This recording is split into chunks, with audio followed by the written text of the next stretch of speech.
পাকিস্তানের প্রতি কড়া হুঁশিয়ারি দিয়েছে যুক্তরাষ্ট্র।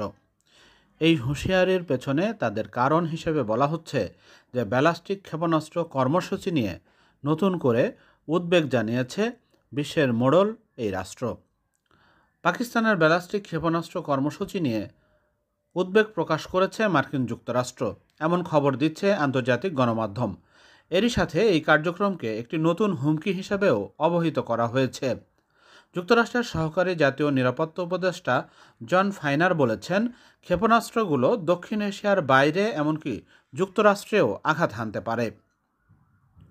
তাই যুক্তরাষ্ট্র পাকিস্তানের কিছু প্রতিষ্ঠানের ওপর নিষেধাজ্ঞা দিয়েছে, যা মূলত ইসলামাবাদের প্রতি তাদের গ্রহণ করা নীতিতে পরিবর্তনের ইঙ্গিত দিচ্ছে।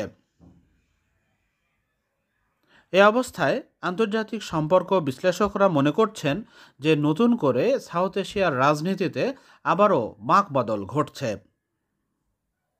তবে ভবিষ্যতই বলতে পারে যে এ ব্যাপারে আরও নতুন কোনো ঘটনা ঘটবে কিনা।